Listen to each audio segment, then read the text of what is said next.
وَلْيَعْلَمَ أَن قَدْ أَبْلَغُوا رِسَالَاتِ رَبِّهِمْ وَأَحَاطَ بِمَا لَدَيْهِمْ وَأَحْصَى كُلَّ شَيْءٍ.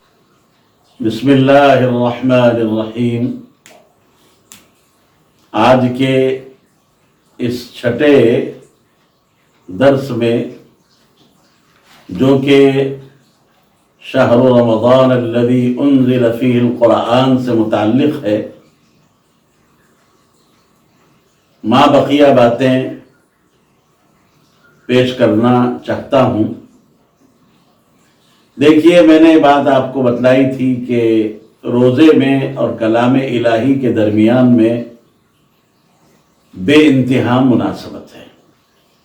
اس لیے ماہ مبارک میں قرآن کریم کی جتنی زیادہ ہو تلاوت کرنی چاہیے. امام ربانی حضرت مجدد الفسانی رحمۃ اللہ علیہ بڑی قیمتی بات ارشاد فرماتے ہیں کہ رمضان کا پورا مہینہ بے انتہا مقدس ہے اور نہایت مبارک ہے، مگر وہ انوار اور برکات جو اس مہینے کے ایام سے وابستہ ہیں، دنوں سے وابستہ ہیں، وہ اور ہیں. اور جو خیرات اور برکات اس مہینے کی راتوں سے متعلق ہیں، وہ اور ہیں. تو دن کے انوارات اور برکات اور ہیں، اور رات سے متعلق جو خیرات اور برکات ہیں وہ اور ہیں.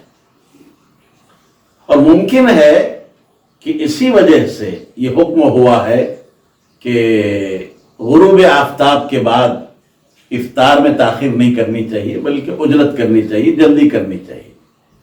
لیکن غروب کے بعد، آج کل ہمارے یہاں لوگ ابھی غروب نہیں ہوتا اس سے پہلے جو ہے وہ کہتے ہیں، یہی حوالہ دیتے افطار میں جلدی کرنا چاہیے. بھائی جلدی کا مطلب یہ نہیں کہ غروب سے پہلے کر لینا چاہیے. غروب آفتاب کے بعد تاخیر نہیں کرنا چاہیے. تاخیر کرنا یہودیوں کی جو ہے کیا ہے عادت تھی، اس لیے اللہ کے رسول نے ان کی مخالفت کا حکم دیا کہ افطار میں جلدی کی جائے اور سحر میں تاخیر کی جائے. تاخیر کا مطلب یہ بھی نہیں کہ صبح صادق تک آپ جو ہے صبح صادق کے بعد تک چلنے دیں، نہیں. صبح صادق سے پہلے آپ جو ہے اپنے کھانے پینے وغیرہ کو کیا کر دیں، ترک کر دیں، ختم کر دیں. یہ سحر اخیر وقت میں کرنا چاہیے، صبح صادق ہونے سے پہلے. جی، تو افطار میں تعجیل، جلدی کرنا، اور سحر میں تاخیر یہ مستحب ہے. اور دونوں وقتوں میں اسی لیے جو ہے یہ حکم دیا گیا تاکہ دونوں وقتوں میں کیا ہو، پورا امتیاز ہو. دونوں وقتوں میں کیا ہو، پورا جو ہے فرق حاصل ہو جائے. اور یہ بات یاد رکھیے کہ جس طرح قرآن مجید جو ہے، اللہ کا جو کلام ہے قرآن مجید، یہ رب ذوالجلال کے کمالات ذاتیہ اور شؤون صفاتیہ کا مظہر اتم ہے. یاد رکھیے، اہم بات ہے، اللہ رب العزت کے کمالات ذاتیہ اور شؤون صفاتیہ کا کیا ہے، مظہر اتم ہے. اسی طریقے سے جناب عالی ماہ رمضان حق تعالی کی خیرات اور برکات ذاتیہ کا مظہر اتم. یہ دونوں میں دیکھیے مناسبت ہو گئی. قرآن مجید بھی مظہر اتم ہے اور ماہ رمضان بھی اللہ تبارک تعالیٰ کی خیرات ذاتیہ اور برکات ذاتیہ کا مظہر اتم ہے. اس مہینے میں جو بھی خیر و برکت جو ہوتی ہے، نازل ہوتی ہے، وہ براہ راست بارگاہ ایزدی سے اور ذات باری تعالیٰ سے ہی کیا ہوتی ہے، ہم پر فائز ہوتی ہے، نازل ہوتی ہے. قرآن کریم کی طرح یہ مہینہ اپنی نو میں حقیقت جامعہ ہے. کیا ہے؟ حقیقت جامعہ ہے. اسی مناسبت سے اس ماہ میں قرآن کو کیا کیا گیا ہے؟ نازل کیا گیا ہے۔ اور ایک بات مزید بطور فائدے کے پیش کرنا چاہتا ہوں، وہ یہ ہے کہ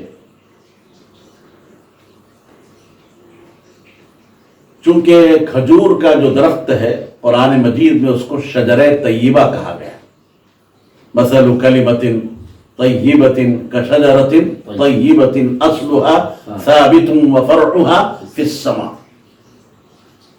ایمان کو، کلمہ طیبہ کو شجرہ طیبہ کے ساتھ جو ہے تشبیہ دی گئی ہے، اور شجرہ طیبہ سے مراد کیا ہے؟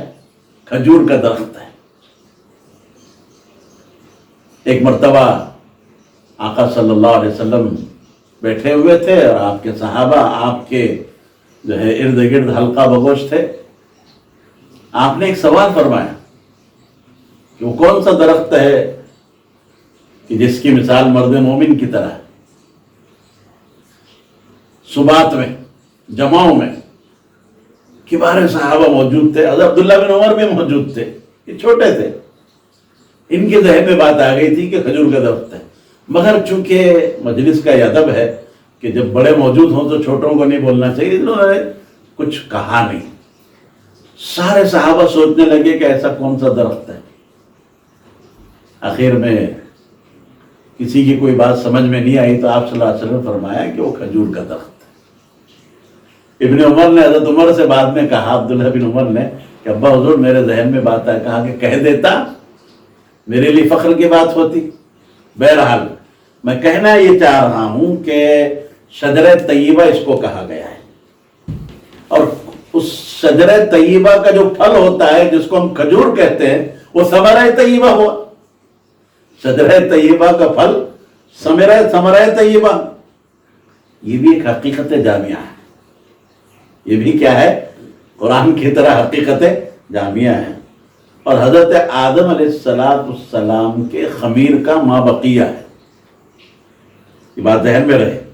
اسی لیے حضرت صلی اللہ علیہ وسلم نے ارشاد فرمایا کہ اذا افطر احدکم فلیفطر علی تمر فانہ برکہ، کہ جب تم میں سے کوئی شخص روزہ افطار کرے تو اسے کھجور سے کیا کرنا چاہیے؟ افطار کرنا چاہیے، اس لیے کہ کھجور میں کیا ہے؟ برکت ہے۔ اور جب انسان کا معدہ جو ہوتا ہے نا، روزہ رکھنے کی وجہ سے کیا رہتا ہے؟ خالی رہتا ہے، تو خلوع معدہ میں جب یہ مبارک پھل پہنچتا ہے تو اس کی تاثیر یہ ہوتی ہے کہ وہ جزو بدن بن جاتا ہے۔ تو یہی جامع اور مبارک غذا کیا بن جاتی ہے؟ جزو بدن بن جاتی ہے۔ اور جب معدے میں کوئی چیز ہوتی ہے تو کھجور کی تاثیر یہ ہے کہ وہ معدے سے فضلے کو دور کر دیتی ہے، خارج کر دیتی ہے، آنکھوں کو بھی بینائی بخشتی ہے، بینائی اس کی جو ہے بینائی میں قوت پیدا ہوتی ہے، تو جس سے روزے کی جو ہے برکتوں میں جو ہے بے حد کیا ہوتا ہے؟ اضافہ ہو جاتا ہے۔ اسی طرح جو ہے تو روزے کی ایک تو برکات، اور یہ جو غذا ہے کھجور، اس سے آپ افطار کریں گے تو غذا بھی جامع، اس کی جو ہے برکات کے مل جانے کی وجہ سے قلب جو ہوتا ہے، انسان کا دل جو ہوتا ہے وہ منور ہو جاتا ہے، نور علی نور کا مصداق بن جاتا ہے۔ اسی وجہ سے کھجور ایک نہایت جو ہے مبارک اور جامع کیا ہے؟ غذا ہے، اس سے افطار کرنا چاہیے۔ حضور پر نور صلی اللہ علیہ وسلم نے سحر میں بھی کھجور کے کھانے کی ترغیب دی ہے۔ سحر میں بھی عام طور سے لوگ نہیں جانتے۔ میں ایک جگہ گیا تھا، وہاں وہ ڈاکٹر صاحب ہیں ایک جگہ پر، تو انہوں نے سحر میں کھجور پیش کی، میں نے بڑی خوشی ہوئی، ماشاءاللہ۔ اللہ کے رسول نے سحر میں بھی کھجور کے کھانے کی کیا دی ہے؟ ترغیب دی ہے، اور ارشاد فرمایا نعم سحور المؤمن التمر، نعم سحور المؤمن التمر، کہ مومن کی سحر اگر کھجور سے ہو تو کیا ہی خوب ہے، بہت ہی اچھی چیز ہے۔ تو قرآن کریم میں جیسے کہ میں نے بھی بتایا، ایمان کو شجرہ طیبہ کے ساتھ کیا دی گئی ہے؟ تشبیہ دی گئی ہے، اور رمضان کا روزہ ایمان کا ایک کیا ہے؟ شعبہ ہے۔ ایمان کے شعبے مختلف ہیں نا، بنی الاسلام علی خمس، اس میں سے ایک کیا ہے؟ روزہ بھی ہے۔ تو روزہ ایمان کا کیا ہے؟ شعبہ ہے۔ اس لیے رمضان کا افطار اور سحر مرد مومن کے لیے کھجور سے کیا ہے ہونا چاہیے، مسنون ہے۔ اور شب قدر جیسے کہ ابھی میں نے جو ہے پچھلے درس میں یہ بات بتائی کہ یہ اس پورے ماہ مبارک کا زبدہ ہے، زبدہ مکھن، جیسے آپ گھی نکالتے ہیں نا، دودھ کا مکھن نکلتا ہے، یہ زبدہ، خلاصہ، نچوڑ، گویا شب قدر جو ہے بمنزلہ مغز کے ہے، شب قدر جو ہے بمنزلہ مغز کے ہے، اور ماہ رمضان بمنزلہ پوست کے، جیسے آپ اوپر کا چھلکا موز نکالتے، اوپر کا جو ہے چھلکا جس کو ہم چھلکا بولتے ہیں اس کو پوست کہا جاتا ہے، اور اندر اس کا جو مغز ہے گودا نکلتا ہے، تو شب قدر گودے کی طرح ہے، مغز کی طرح ہے، اور ماہ رمضان جو ہے یہ چھلکے کی طرح ہے، پوست کی طرح ہے۔